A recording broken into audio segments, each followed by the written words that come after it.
안녕하십니까. 손에 잡히는 경제 플러스 박종호입니다. 미국과 중국이 화해에 돌입한 걸까요? 아니면 잠시 휴전을 한 걸까요? 최근 토니 블링컨 미 국무부 장관이 중국을 방문하면서 미중 관계가 회복 조짐을 보이고 있습니다. 이와 함께 반도체 업계에서도 변화가 감지되고 있는데요. 미국 최대 메모리 반도체 기업으로 얼마 전 중국 정부가 중국 내 판매를 부분적으로 금지했죠. 마이크론이 제재에 굴하지 않고 향후 몇 년 동안 중국 시안 공장에 약 7,700억 원을 투자할 계획을 밝혔는데요. 그렇다면 최근 미중 간의 화해 모드가 우리 반도체 업계에도 긍정적인 영향을 미칠까요?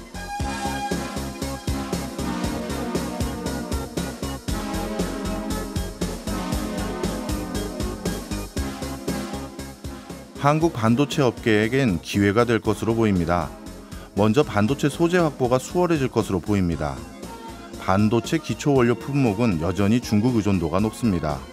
특히 의존도가 높은 갈륨, 텅스텐, 마그네슘 등은 중국의 시장 점유율이 80% 이상입니다. 그래서 단기간에 대체 시장으로 전환하기가 어려운데요. 미중 화해 모드 덕분에 우리로선 일단 시간을 좀 번 셈이죠. 수출 부분에서도 긍정적입니다. 중국은 전 세계 반도체 소비의 60% 이상을 차지하고 있고 앞으로도 추가 수요가 폭발적으로 증가할 시장입니다. AI를 비롯한 신기술 육성과 중국 내 낙후 지역의 정보통신 인프라 확충 과정에서 반도체가 더더욱 필요한 상황인데요. 이런 여건이 앞으로 우리 반도체 산업에는 어떻게 작용할지 잠시 후 증시 열렸다에서 자세히 살펴보겠습니다. 7월 3일 월요일 박종호의 손에 잡히는 경제 플러스 광고 듣고 시작합니다. 주식시장의 흐름을 알아보는 증시 열렸다 시간입니다. 오늘은 바바리안 리서치의 정희석 이사와 함께합니다. 어서 오세요. 네, 안녕하세요. 예, 이사님 오랜만입니다. 네, 오랜만입니다. 예, 다른 채널에서는 종종 뵀는데 송경진 처음이시죠? 아, 영광입니다. 왜 그동안 안 나오셨어요? 아니, 불러주셔야 되는 거 아닌가요? 예, 오늘 예. 반도체 얘기 중심으로 여쭤볼 건데 예. 그 전에 우리 증시 어떻게 오늘 흘러갔나요? 오늘 오전 시장은 분위기가 참 괜찮습니다. 오, 그래요? 예, 코스피가 지금 한 1.4%, 예. 그리고 코스닥 기준으로 한 1.8% 오르고 있는데요. 특히 국내 투자자분들이 관심이 많으신 반도체 그리고 2차전지 주요 기업들이 지금 좋은 모습을 보이고 있다. 오늘 오전 장 요약을 이렇게 할 수 있을 것 같습니다. 네, 우리나라 시총에선 반도체 부분이 워낙 차지하는 비중이 커서 반도체에 따라서 희비가 엇갈리는 것 같은데 그나마 다행입니다. 그래서 오늘은 반도체와 관련돼서 굵직굵직한 뉴스들 요즘도 올라오고도 있고 많은 분들이 관심이 많으실 텐데요. 그래서 좀 여쭤보려고 합니다. 자, 반도체 관련 주가가 많이 회복됐는데 전망도 좋다는 의견이 많은데 이사님은 어떻게 보세요? 네, 여러 가지 의견들이 있고 그냥 지금 나타나는 현상은 우리나라뿐만 아니라 미국, 일본 등 전 세계 반도체 기업들의 주가가 굉장히 좋은 상황입니다. 그래서 최근 들어서 많은 투자자분들이 반도체 기업에 이제 계속적으로 투자를 해야 되는 거 아닌가? 하는 고민. 근데 사실 주가가 좀 많이 올랐어요. 예. 그래서 주가가 또 많이 올라서 또 그 나름의 또 고민을 또 많이 하고 계시거든요. 근데 어쨌든 오늘은 왜 지금 반도체 기업들의 이제 기업 가치가 계속적으로 올해 상반기 상승을 했는지에 대한 이유를 한번 살펴볼 필요가 있는데요. 예. 크게 두 가지 이유가 있다 보시면 될 것 같습니다. 첫 번째는 반도체 업황 회복에 대한 기대감입니다. 기대감. 예. 그리고 이따 말씀드리겠지만 두 번째는 이제 AI 반도체가 전 세계적으로 돌풍을 일으키고 있어서 그 수혜도 지금 나타나고 있다라고 보시면 됩니다. 네. 그럼 먼저 업황 회복의 기대감. 이건 어떤 이유들로 이렇게 기대감이 높아지고 있나요? 예, 일단 반도체 기업들의 주가가 많이 올라서 지금 산업이 좋을 것 같다라고 생각하실 수도 있잖아요. 예. 근데 현실은 예. 그렇게 반도체 시장이 썩 좋지가 않습니다. 아직 좋지는 않은 거예요? 예, 좋지 않고 지금 앞으로 좋아지겠지라고 하는 그런 기대감 속에서 주가가 오르고 있는 거거든요. 예. 그래서 간단히 한번 따져보면은 반도체 시장은 사실 크게 전방이 스마트폰, PC, 그리고 서버 등등이 있잖아요. 예. 근데 지금 어느 시장 하나도 지금 상황이 그렇게 녹록하지가 않아요. 우리가 코로나 때 이상하게 코로나 때 돈이 많았어요, 우리가. 예. 네, 그래서 정부에서 돈을 주기도 하고 그때 막 주가도 많이 오르고 막 그렇죠. 코인도 많이 오르잖아요. 예. 그리고 그때 재택근무니 뭐니 한다 보니까 그때 우리가 코로나 기간 동안에 바짝 IT 기기에 대한 수요가 급격하게 올라간 적이 있었습니다. 네. 거기에 따라서 반도체 수요도 엄청나게 올라갔었거든요. 예. 지금은 그 반작용이 나타나고 있는 시기다라고 보시면 될 것 같고요.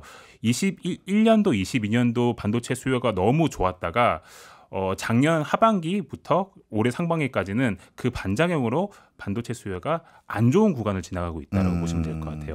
그러니까 일종의 IT 관련한 기기 바꿀 사람들은 벌써 요 근래 다 바꿨다 그 얘기인가요? 네, 그러니까 코로나 기간 동안에 다 바꿨고, 예. 그리고 코로나가 이제 그 팬데믹이 끝나는 시점쯤부터 이제 경기 둔화에 대한 우려가 막 생기면서 사람들의 소비 여력도 많이 줄어든 거예요. 네.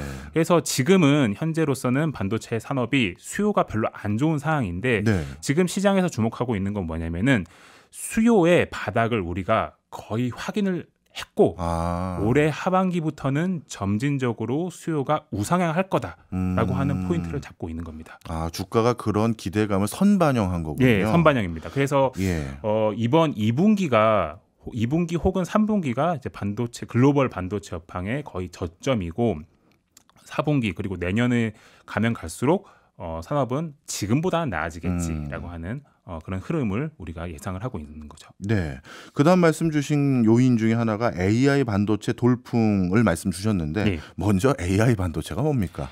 AI 반도체는 사실 저도 정확하게 알기 어려운 정말 어려운 기술이잖아요. 예. 간단하게 저희 청취자분들께서 이해하시기에 간단하게 말씀을 드리면요. AI 모델을 만들 때 필요한 반도체다라고 보시면 될 것 같아요. 그러니까 AI와 관련된 소프트웨어를 구현하기 위한 특수 반도체 뭐 이런 거예요? 아주 간단하게 AI 프로그램을 만들기 위해서 필요한 반도체. 그러니까 우리가 요즘 얘기들을 많이 하고 있는 게 뭐 마이크로소프트 오픈 AI의 뭐 챗 GPT라든지 또 우리 생활 속 가까운 데서 찾아보면은 테슬라의 자동차에도 FSD 칩이라고 완벽한 형태는 아니지만 AI 반도체가 들어가 있거든요. 그런 AI 프로그램들을 학습을 시킬 때 AI 프로그램들을 그냥 간단하게 만들 때 쓰는 반도체다라고 이해하시면 됩니다. 알겠습니다. 근데 이 AI 반도체 아직 우리 일상의 저변까지 넓어진 건 아닌 것 같은데 왜 벌써 돌풍이라고 평가하나요? 이 역시 앞으로 저변이 확대가 될 거다라고 하는 기대감이 지금 선반영되고 있다라고 보시면 될 것 같고요. 단순히 기대감뿐만 아니라 실제 AI 반도체에 대한 수요가 시장에서 확인이 되고 있다. 올해 한 3월 정도부터 그런 흐름이 뚜렷하게 나타나고 있거든요. 그 흐름이 지금 글로벌리 AI와 관련된 반도체를 하는 기업들의 주가를 이제 끌어올리고 있는 요인이다라고 보고 있습니다. 대표적으로 이런 반도체 관련한 업체 중에서 선도 기업은 엔비디아를 꼽을 수 있는데 최근 엔비디아 주가도 급등했더라고요. 이렇게 상승하는 이유도 같은 맥락인가요? 네, 같은 맥락이고요. 엔비디아라고 하는 회사는 지금 굉장히 좋은 구간을 보내고 있습니다. 제가 AI 반도체라고 하는 것이 AI 모델을 만들 때, 더 정확하게 말씀드리면 AI 모델을 학습을 시킬 때 필요한 반도체라고 말씀드렸잖아요. 근데 이 AI 모델을 학습을 시킬 때 필요한 반도체를 전 세계적으로 유일무이하게 만들 수 있는 기업이 엔비디아 정도밖에 없다. 라고 하는 그런 인식이 산업에서 있습니다.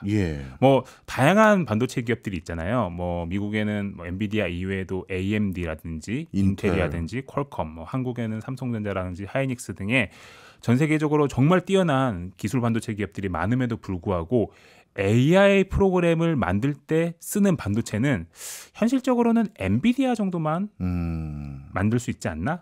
라고 하는 그런 생각들을 업계에서 하고 있는 것 같고요. 실제 지난 엔비디아의 분기 실적 발표 때 이 부분이 확인이 됐습니다.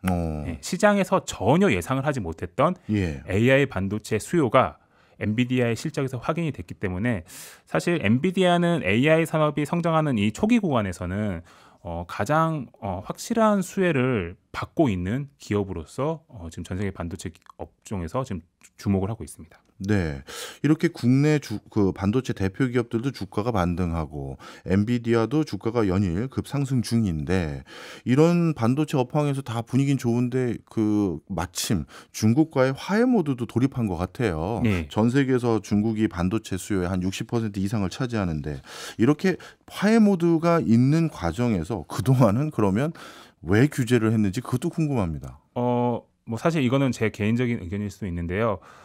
근본적으로 미국은 중국의 반도체 기술과 산업을 규제할 수밖에 없습니다. 왜요? 근본적인 이유가 있죠. 이게 AI 때문입니다.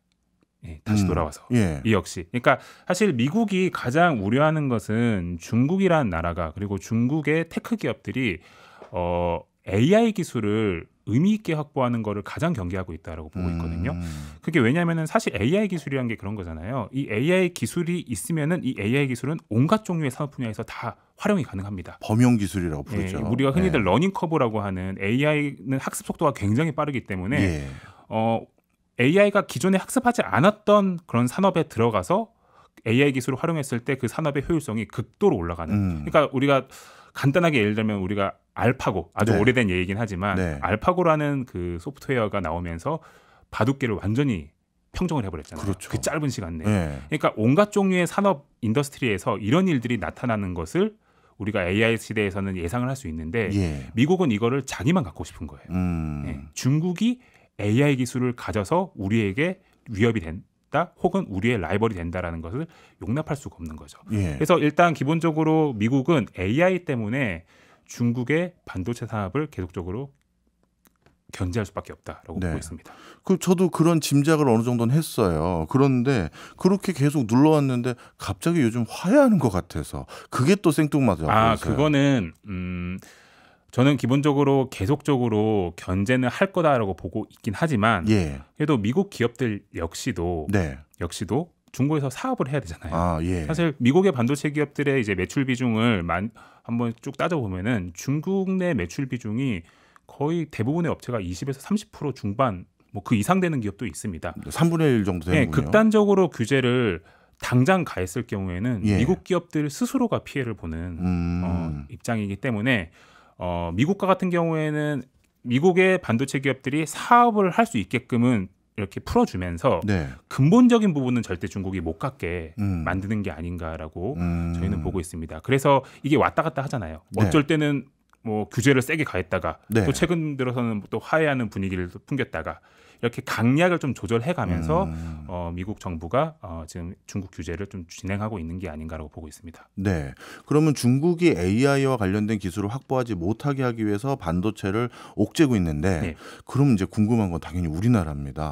우리나라 삼성전자나 하이닉스도 AI 반도체와 관련된 사업을 뭐 육성하는 것 같은데 우리는 이걸 육성하게 미국이 놔두나요?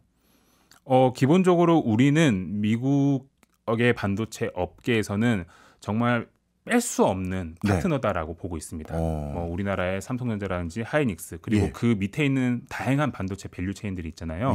그 밸류 체인들을 활용해서 미국이 AI 반도체를 만드는 거다라고 보시면 될 것 같아요. 오히려 우리 기업들을 활용해서요. 그러니까 우리가 AI 프로그램을 아까 뭐 AI 반도체, 엔비디아의 반도체가 만든다라고 말씀을 드렸잖아요. 근데 그 엔비디아의 GPU, 그 AI 반도체를 보조하는 다양한 부품들과 다른 반도체들이 굉장히 많습니다. 그 보조와 그 엔비디아의 반도체를 만들 때 필요한 다른 반도체들을 가장 잘 만드는 나라 중에 하나가 우리나라다라고 보시면 될 것 같습니다. 그럼 우리나라 입장에서는 미국 입장에서는 우리나라 반도체 관련한 기술들이 오히려 더 필요한 거네요. 네, 필요하죠. 그래서 미국 같은 경우에는 뭐 이건 정치적인 문제긴 하지만 뭐 속으로는 뭐 미국 우리만 한국의 기술을 갖고 싶어 하지 않을까 싶습니다. 근데 어쨌든 중국 역시도 우리의 기술이 필요한 부분이 분명히 있기 때문에 이 두 나라 간의 갈등 속에서 이제 한국의 반도체 산업이 어떤 식으로 이걸 풀어 나가는지가 중요할 것 같습니다. 네, 물론 지금은 우리나라 그 반도체 관련한 그 기업들이 높은 기술력을 가지고 있습니다만 여타 대만이라든가 최근에는 일본도 다시 반도체를 집중 육성한다고 하는데 그런 어떻게 보면 미국 입장에서는 협력사라고 불릴 수 있는 나라가 세 나라가 서로 경쟁 관계에 있는데 그 과정에서 우리나라의 입지는 어떤가요? 우리나라의 입지를 걱정하는 뉴스들도 최근에 좀 많은 것 같아요. 그리고 실제 필드에서도 좀 우려 섞인 목소리가 나오긴 하지만 그럼에도 불구하고 우리나라는 그 세 나라, 미국의 주요 파트너 국가로 안에서도 굉장히 기술적인 측면에서는 여전히 뛰어나다라고 보고 있고요. 걱정은 당연히 해야겠지만 너무 우려를 크게 할 필요는 없을 것 같아요. 메모리 기술이라든지 혹은 지금 우리나라 뭐 가장 큰 반도체 기업에서 하고 있는 이제 파운드리 사업이라든지 그런 게 궁극적으로 AI 시대에서는 확실히 분명히 필요한 핵심 기술인 거거든요. 그래서 당연히 뭐 우려는 해야겠지만 걱정도 하고 이제 뭐 그만큼 이제 우리가 앞으로 어떻게 준비해 나가느냐에 따라서 우리가 그 안에서 얼마만큼 큰 파일을 먹을 수 있는지가 달려 있을 것 같습니다. 앞으로 우리가 이제 주력으로 삼고 있는 분야가 이제 파운드리라는 어떻게 보면 위탁 주문 생산 이걸 이제 해야 되는데 전 세계 큰 손들이라고 불리우는 회사들이 자꾸 대만을 찾더라고요. 예. 근데 그 이유를 가만히 봤더니 또 발주자들 역시도 대만계도 많고 예. 그쪽 인더스트리가 대만을 꽉 잡고 있기 때문인 것 같은데 우리가 이 틈에 비집고 들어갈 수 있는 방법이 있을까요? 우리나라 파운드리 산업화 같은 경우에는 대만의 TSMC에 이어서 전 세계 2위 기업으로 많이 알려져 있고요. 예. 다만 그동안의 파운더리 고객들 뭐 아까 계속 말씀드린 엔비디아라든지 AMD, 인텔 등의 주요 뭐 미국의 반도체 기업들이 사실은 대만의 TSMC한테 주문을 많이 줬습니다. 예. 예, 그 부분은 뭐 그 대만계가 뭐 미국 반도체 업계에서 뭐 되게 득세하고 있다 그런 네. 거라기보다는 예. 기술력과 이제 수율에 그러니까 예. 파운더리를 잘 효율적으로 반도체를 제조할 수 있는 능력이 있는가 그 차이에서 났다라고 보시면 될 것 같고요. 그 동안에는 사실 TSMC가 우리나라의 이제 반도체 파운더리보다는 좀 확실히 잘했던 게 사실인 것 같습니다. 예. 그래서 그동안 고객사들이 그쪽 대만 쪽으로 많이 갔던 거죠. 근데 앞으로는 최근 들어서 뭐 국내 파운더리 기술력 그리고 뭐 미세화라든지 뭐 수율 이런 부분이 개선되고 있다라는 소식도 들려오고 있기 때문에요. 앞으로는 뭐 또 새로운 판이 열리지 않을까라고 보고 있습니다. 또 미국의 인텔이라고 하는 반도체 그 대기업 역시도 파운드리 사업을 이제 앞으로 하겠다라고 이미 선언을 했기 때문에 파운드리 업계는 앞으로 TSMC 독주 체제에서 굉장히 어떤 식으로 춘추전국 시대가 될 수도 있는데 그 가운데서도 한국 기업의 경쟁력은 충분히 있다고 보고 있습니다.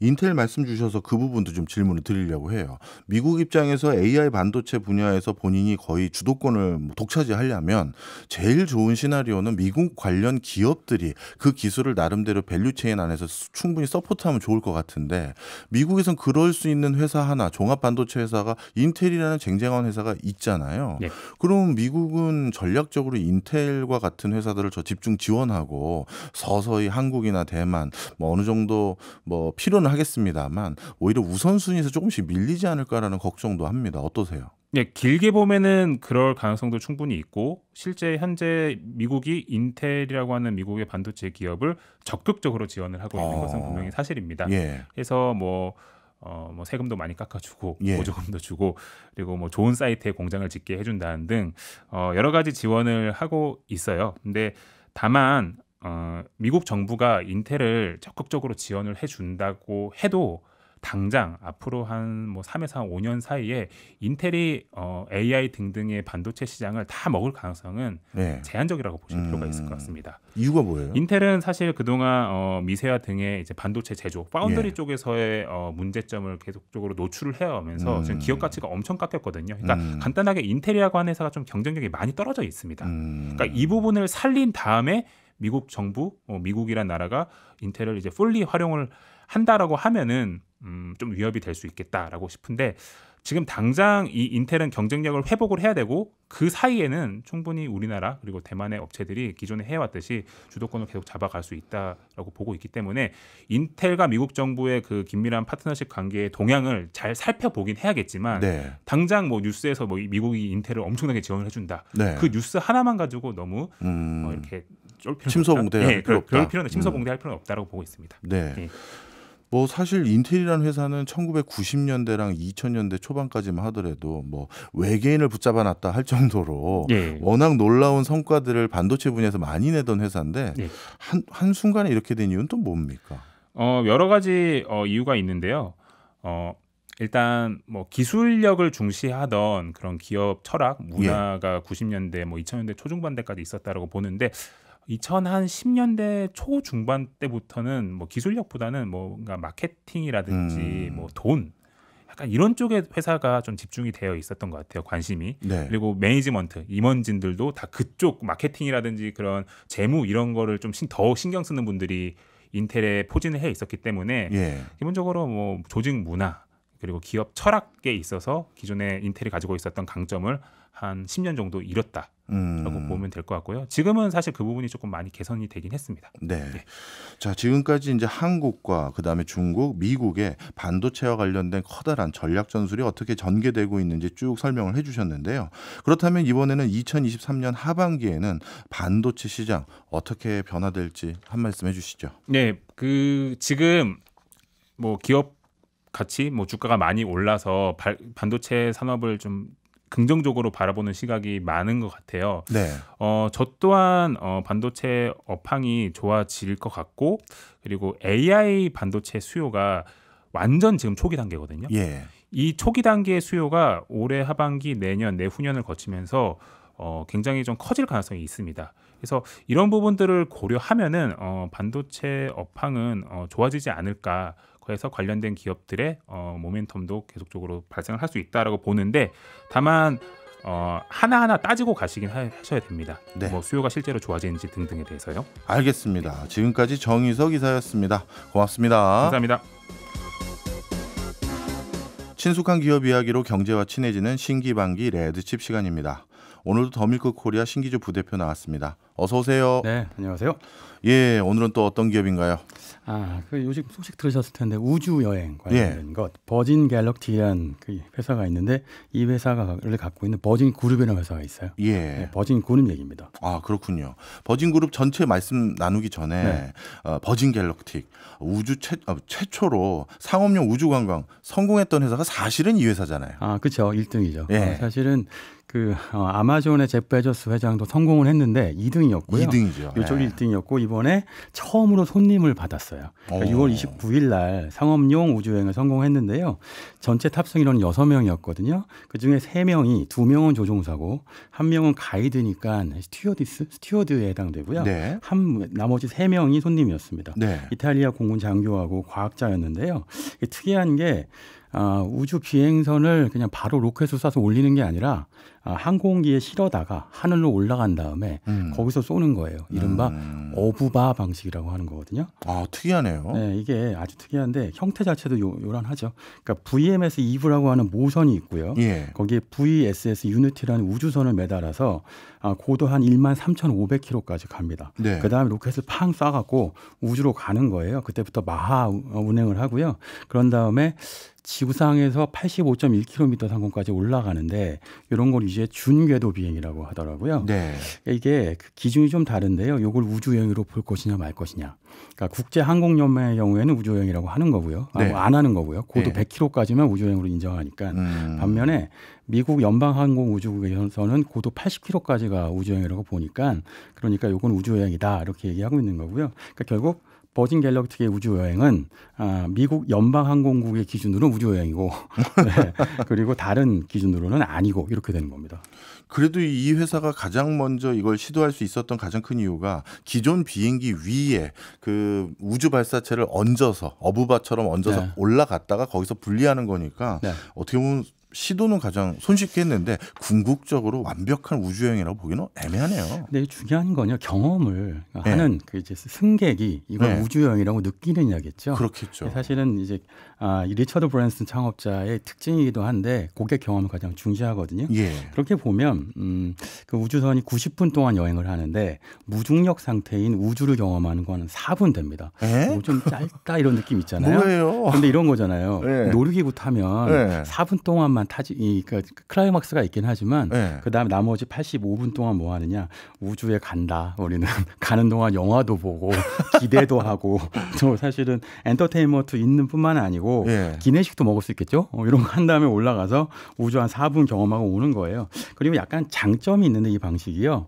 뭐냐면 누리호만 해도 수직으로 이착륙하잖아요. 그러니까 사실은 만약에 승객이 우주 관광을 가는데 하늘을 보고 누워 있다가 우주를 간다고 하면 불편하겠죠. 그렇겠죠. 그러니까 항공기 타는 방식으로 편하게 갈 수 있다는 장점이 있고, 또 하나는 로켓이라는 것 자체가 거대한 화약 덩어리거든요. 예. 그렇게 따지면 약간 불안감도 있는데 그런 것도 없어지게 되니까 그런 면에서 우주 여행이란 본질에 훨씬 가깝지 않을까 싶기도 한데 어쨌든 이번에 성공해서 네. 이제 다음 달이죠. 8월에 또 올라간다고 하고요.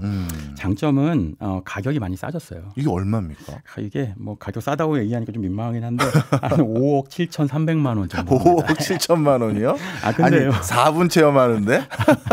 그런데 20년 전에는 이게 2억 원이었어요. 그러니까 20년 만에 가격이 2배 이상 오른 거죠. 그렇네요. 시간은 점점 오르고 있는데 인플레이션도 고려해야 되지만 실제로 수요가 증가하고 있기 때문이기도 하고요. 또 하나는 제가 좀 찾아봤는데 대한항공 퍼스트 클래스 가격이 인천 LA가 1,000만 원쯤 하더라고요. 그러니까 사실은 아주 돈 많으신 분들이라면 그러면 이거 한 뭐 5배, 50배 정도 내갖고 한 번 빵 우주 간다, 한 번 갔다 오지 이렇게 하는 거예요. 실제로 2001년에는요. 그 당시에는 민간 우주항공 기업이 없었는데 그때는 정말 그 나라가 하는 국가 우주항공국을 이용해서 억만장자가 우주여행을 했을 때 비용이 263억 원이었습니다. 그거에 비하면 지금 2억 원이면 상대적인 거니까 싸진다고 얘기하면 안 되겠죠. 하지만 분명한 건 고객들한테 즐거움을 줄 수 있다는 건 리처드 브랜슨 회장이 집중하고 있는 부분이죠. 사실 버진그룹이 이렇게 즐거움이라는 경영 철학을 갖게 된 게 방금 말씀 주셨던 리처드 브랜슨 이 회장 덕분이잖아요. 네, 참 기인으로 유명한데요. 그러니까 리처드 브랜슨한테는 즐거움이라고 하는 게 굉장히 중요한 경영 철학이에요. 1970년에 그 21살 때 그 레코드 회사를 만들었는데 그 지금도 기억하시는 분들 있는데 버진 레코드라는 회사입니다. 기억합니다. 네, 거기서부터 시작해서 지금은 항공사, 통신회사, 화장품, 크루즈 회사, 콜라도 있고요. 심지어 우주 산업까지 해서 많을 때는 기업 숫자가 400개였어요. 이야. 지금은 줄었는데 200개. 이쯤 되면 문어발식 확장할 수 있는데 특징 중에 하나는요. 대부분이 다 영연방 국가들이 시장이에요. 그러니까 이거 거꾸로 얘기하면요. 리처드 브랜슨이 유명한 시장. 우리나라는 이름 정도만 아는데 그렇죠. 미국이나 영국 가면은 거의 락스타거든요. 일론 머스크보다 리처드 브랜슨 얘기를 많이 해요. 그만큼 그런 영향력이 있는 시장에 주로 일을 하고요. 이렇게 기업이 200개 정도 있는데 돈은 잘 법니까? 매출이 궁금해요. 매출이요. 저도 찾아보고 좀 놀랐는데 2022년 지난해 매출이요. 103억 파운드 정도 되는데 이게 우리 돈으로 17조 원쯤 돼요. 그러면 이게 많다고 보기엔 기업 숫자로 보면 적거든요. 기업 그쵸? 숫자에 비하면 적네요. 200개 17조 원이면 그렇죠. 가성비가 떨어지잖아요. 삼성전자의 그 지난 1분기 실적 매출이 63조 원이에요. 분기가. 이렇게 따지면 브랜드는 기업을 만드는 건 좋아하는데 브랜드는 그런데 이거를 막 성공시키는 스타일은 아닌 것 같다. 이런 건 있어요. 하지만 연쇄 창업자인 건 분명하거든요. 특히 중요한 건 이제 버진이란 브랜드의 파워는 워낙 유명해서 지금 우리 다루고 있잖아요. 근데 재밌는 것은 계속 많은 실패를 했어요. 처음에는 잡지사를 만들었는데 안 됐고, 그 흥행은 됐다, 그 유명해지긴 했는데 돈은 많이 안 벌리는 거예요. 지금이나 그때나 사실은 잡지 사업은 잘 안 된다. 그러면 뭐를 했느냐? 그 다음에 잡지를 하다 보니까 거기에 광고로 음반 광고가 들어오네. 그러면 음반을 만들어 볼까? 이렇게 가서 음반을 처음에 유통시켰는데 1970년대 우편으로 그 음반 CD를 뭐 배달해주는 서비스를 했어요. 이거 굉장히 비슷하죠. 뭐랑 넷플릭스랑. 넷플릭스가 1990년대, 2000년대 이걸 했거든요. 아주 초창기에 넷플릭스 같은 음반 우편 주문을 했고요. 그러다가 음반을 하나 만들었는데 이게 흥행 사업의 특징은 대박이 언제 터질지 모르는데 한 번은 난다는 건데 이 음반이 한 500만 장 이상 팔리는 대박이 나서 그때부터 영국 음반 시장에서 뭐 스팅, 필 콜린스 이런 사람들의 음반을 내면서 이제 청년 재벌이 됩니다. 그러다가 이제 연쇄창업가하고 그리고 항공사를 세우게 되는 거죠. 아니 음반 사업 하다가 갑자기 항공 사업으로 점핑하는 그게 참 특이해요. 이것도 본인의 경험이 중요한데요. 리처드 브랜슨 같은 이제 버진그룹의 특징은 소비자잖아요. 대부분 소비자는 CEO가 살면서 뭔가 불편하거나 어떤 시장을 발견했을 때 그게 창업 아이디어가 되는 경우가 있는데 리처드 브랜슨도 똑같았습니다. 84년도에 그 카리브해에 보면 영국령 버진 아일랜드라고 영국 그 지역이 있거든요. 휴가를 가다가 갑자기 항공기가 취소가 돼요. 그 취소된 항공기 때문에 불편해서 모두가 동동 구르는데 본인이 돈 내고 돈도 많았으니까. 예. 그러니까 내가 전세기 빌릴 테니 다들 좌석값만 내시오 했더니 해고 보니까 전세기 빌리는가 보다 좌석값 받은 번 비용이 더 컸던 거예요. 그래요? 이 순간 나 항공사 하면 되겠구나. 그때 이름이 버진 항공사였는데 지금은 버진 애틀랜틱이 됐죠. 근데 그 당시에 이 흐름 자체가요. 이게 시대를 앞서간 인물인 건 분명한데 뭐 요즘은 이제 FSC라고 그 대형 항공사 있잖아요. 풀 서비스 캐리어도 있고 LCC라고 로우 코스트 캐리어도 있죠. 이거는 뭐 사실은 제주항공이 대표적이고 우리나라는 이제 아주 익숙해졌는데 그런데 이런 저비용 항공사의 원조가 바로 버진 애틀랜틱이었죠. 이분이 먼저 창안하신 거군요. 70년대, 80년대 생각했으니까 굉장히 시대를 앞서간 거고요. 쉽게 말해서 1등석 없는 비행기. 맞아요. 근데 거기에 즐거움이 이 리처드 브랜슨의 경영 철학이라고 했잖아요. 비행기 타는데 재미없어. 어떻게 해야 돼? 앞에 TV를 달아주자. 그거만 있어도 대박이죠. 네, 그래갖고 이코노미석에 당시에는 없었어요. 이코노미석에 개인용 모니터를 단 게 처음입니다. 그렇군요. 이게 이런 식의 어떤 그 즐거운 마케팅으로 버진 애틀랜틱이 성공하게 되는데요.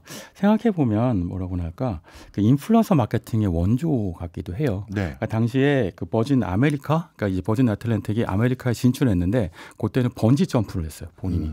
정말 나한테 관심을 쏠리게 한 다음에 그런데요. 제가 관심을 받았는데 사실은 이거 팔아요? 항공기도 팔고 심지어는 뉴욕 타임스퀘어 가서 탱크를 몰고요. 코카콜라 간판을 향해 돌진하는 이벤트를 했는데 굉장히 유명하거든요. 이거 역시도 사람들은 탱크를 보러 봤어요. 그리고 타임스퀘어 안에 탱크가 나타났다고? 그런데 거기서 사실은 우리가 버진 콜라 만들지 뭐 이렇게 하는 거죠. 요즘은요. 진짜 인스타그램, 뭐 별스타그램 땡땡 이런 걸로 해서 인플루언서 마케팅이 너무 일상화됐는데 당시에는 아주 시대를 앞서간 부분이었죠. 정말 이런 아이디어만 있으면 모든 투자하다 보니까 기업이 200개까지 늘어난 겁니다. 이 버진 이 회장 같은 경우는 정말 익스트림 스포츠라고 부르죠. 굉장히 위험한 어떤 모험 이런 것들을 즐기는 분으로 또 유명하잖아요. 이게요. 그 정도 익스트림 안 하면 관심을 안 갖기 때문이 아닐까 싶어요. 목숨 정도 걸어야. 최근에 한국 방한한 톰 크루즈 배우. 이분도 정말 실제로 스턴트를 하잖아요. 그러니까 우리가 영화 좀 봐야 되겠나 생각이 들잖아요. 결국은 그 리스크에 수반한 그 목표가 있는 것일 텐데 어쨌든 중요한 건 그 리처드 브랜슨이 이렇게 해서 만든 게 뭐냐면 버진이란 브랜드고요. 그리고 인플루언서로서 자신의 존재감이죠. 리처드 브랜슨 이름은 들어본 적 있고 그 사람 저기 번지 점프했대, 뭐 탱크를 몰았대 이런 이미지가 있잖아요. 근데 재밌는 거는 이게 일종의 방식의 프랜차이즈하고 비슷하다고 할 수 있는 건데 브랜드 만들어 놓고 대신에 각각 사업의 기술은 본인이 안 만들어요. 그냥 그건 다 사업 아이디어 낸 사람이나 그 공동 창업자들한테 맡겨갖고 요거를 만들게 합니다. 요게 버진이 갖고 있는 특징인데 대체적으로 프랜차이즈 비즈니스하고 비슷하다고 볼 수 있죠. 근데 요게 약간 약점이 되기도 하거든요. 왜냐하면 영향력으로 사람들이 소비를 하게 만들 수는 있는데 자체적 기술력이 없어서 약점이 되기도 해요. 그러니까 결국은 회사가 부실해지는 문제가 있는 거죠. 그렇군요. 어찌됐든 그런 방식으로 창업을 무려 400개 가까이 했어요. 이게 대단하죠. 400개. 이 400개 중에 사실은 200개 남았다고 했으니까 나머지 200개는 망한 거잖아요. 그리고 사실 뭐 최근에도 계속 그 코로나 시국에서 어려웠는데 그러니까 일단 이분은 정말 아침 5시에 일어나서 계속 창업 아이디어만 생각할 정도로 여전히 그 어떤 그 사업 중독증이다 이런 얘기를 있는데 그럼에도 불구하고 최근에 그 우주 얘기로 얘기 시작했으니까 그 버진 갤럭틱 말고 버진 오빗이라는 회사는 지난 5월이었죠. 한 달 전에 망했어요. 그 회사는 뭔 회사인가요? 이 회사는 어떤 회사하고 비교할 수 있냐면요. 얼마 전에 누리호 발사했잖아요. 누리호 발사 한 주역 중에 하나가 한화 에어로스페이스죠. 한화 에어로스페이스는 우주 발사 대행업을 하는 건데 말하자면 우주로 화물을 보내는 걸 대행하는 거죠. 스페이스X도 그걸 하고 있는 건데요. 그러니까 버진 갤럭틱은 여행 산업으로 관광해서 사람을 보내고 우주로 버진 오빗은 운송을 해서 물건을 보내겠다고 했는데 이 버진 오빗은 전혀 생각이 달랐어요. 그러니까 원래 어부 방식으로 위성을 발사하겠다고 했는데 이 시장 자체가 쉽게 열리지가 않았고 기술적으로도 굉장히 부실했고요. 아까 잠깐 말씀드렸지만 버진 그룹의 리처드 브랜슨의 그 사업 방식이라는 게 나는 기술이 없고 나는 마케팅하고 브랜드만 내줄 테니까 그러니까 니네가 만들어 이런 식이어서 경영자를 잘못 뽑아요. 경영자가 보잉 출신 경영자였는데 창업하고 몇 년, 4년 동안, 6년 동안이군요. 6년 동안 6번밖에 발사 못했고요. 6번 발사 중에 2번 실패했어요. 그럼 너무 적은 거거든요. 예. 그러니까 이게 뉴스페이스의 효율성에 적응하지 못했다 이런 평가를 받고 있고 또 하나는 어부바 방식이라는 게 사람은 가볍잖아요. 네. 몇 명 적게 태우면 되는 거고. 근데 우리 비행기 탈 때 짐 무게는 열심히 되잖아요. 네. 내 몸 무게는 안 되죠. 다행히도. 예. 그 무슨 얘기냐면 화물의 무게가 굉장히 중요한데 그 무거운 무게를 우주로 보낼 수가 없는 방식이에요. 어부바는. 그러니까 그래서 이런저런 문제로 결국은 폐업을 하게 됐죠. 근데 여기서 이제 이런 얘기를 했어요. 리처드 브랜슨이. 그렇지만 나는 우주에 도전했어서 즐거웠다. 근데 즐거웠던 건 나고 투자자는 쓴맛이 없겠죠. 실제로 버진 오빗은 상장을 했었거든요. 2021년도에 당시만 해도 우주가 약간 버블이 있었던 때여서 당시에 스페이스 버블 얘기도 나왔었는데 버진 오빗이 대표적인 스페이스 버블의 사례가 되어버렸죠. 그렇군요. 지금 말씀 쭉 듣고 보니까 버진 그 CEO는 기인인데 그 기인이 브랜드 마케팅 잘해서 회사를 열심히 늘려놨는데 내실 없는 기업이 많다. 이렇게 정리하면 될까요? 네, 사실 프랜차이즈 비즈니스가 갖고 있는 약점이죠. 말하자면. 하지만 뭐 사실 그래도 이 리차드 브랜슨 회장 자체는 성공한 기업가라는 건 부정할 수 없을 텐데 뭐 자기도 받았고 경영 그루도 평가받기도 했고 그리고 실제 뭐 어려운 그 코로나 시국에 항공업이 어려울 때도 결국 뭐 일부는 버진 애틀랜티는 파산 보호 신청을 하긴 했습니다만 그럼에도 불구하고 이 돌파를 해낸 건 사실이고요. 근데 이런 건 있죠. 마케팅으로 나를 팔고 있는 사람들 이게 자신을 팔며 사는 사람의 말을 전부 믿으면 안 된다 이런 것들을 리처드 브랜슨이 보여주는데 이런 게 있어요. 98년도에 열기구를 타고 중국을 갔었거든요. 네. 중국 항공을 지나다가 어쩌다가 북한을 지났다고 주장을 한 거예요. 그런 다음에 근데 거기서 북한에서 나한테 이메일로 리처드 브랜슨의 여행에 그 행운을 기원합니다 이런 얘기를 했대요. 왜? 믿거나 말거나 이런 얘기를 자서전했습니다. 자서전도 믿을 수가 있을까?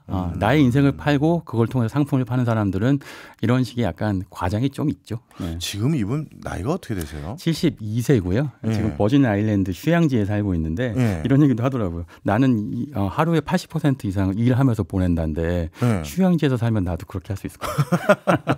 네. 뭐 저도 뭐 외신에서 한번 봤는데 뭐 아침 9시, 아침 5시에 기상하고 뭐 계속 일한다는데 뭐 일을 휴양지에서 어떻게 한다는 겁니까? 사실은 전 세계 영연방 국가 36개국의 사업이 퍼져 있으니까 사실상 24시간 일하는 거죠. 근데 아까 말씀드린 것처럼 인파워먼트를 하거든요. 그러니까 경영은 직접 사장한테들한테 맡기고 나는 중요한 결정만 내린다인데 이게 잘 될 때도 있지만 디테일을 챙기지 못할 때는 버진 오빗처럼 우주 공중 분해가 되는 경우도 있습니다. 직원도 많이 해고됐고요. 투자자들도 많이 손해를 많이 봤어요. 네. 말씀 듣고 보니까 나이가 이제 좀 이분에겐 죄송한 표현이지만 이제 고령이 됐는데 이 사업 전략이 계속될 수 있을까요? 어떻게 보세요? 사실 리차드 브랜슨 더하기 버짓이라고 하는 브랜드하고 인플루언서에 의한 프랜차이즈잖아요. 한 기둥이 사라지면 지속되기가 어렵겠죠. 그게 버진의 가장 큰 리스크일 겁니다. 알겠습니다. 오늘도 신기한 회사 잘 들었습니다. 지금까지 신기주 대표였습니다. 고맙습니다. 네. 지금 듣고 계신 곡은 무한궤도의 여름 이야기입니다. 주말도 더웠는데 오늘 서울 기준으로 온도가 35도라고 하더라고요. 습도 때문에 더 체감 온도가 올라간다고 합니다. 그래서 시원한 여름 노래 하나 골라봤습니다. 박정호의 손에 잡히는 경제 플러스는 내일 11시 5분에 다시 찾아오겠습니다.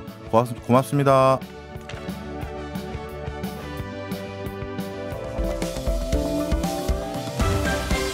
경제생활의 플러스가 되는 아주 경제적인 시간.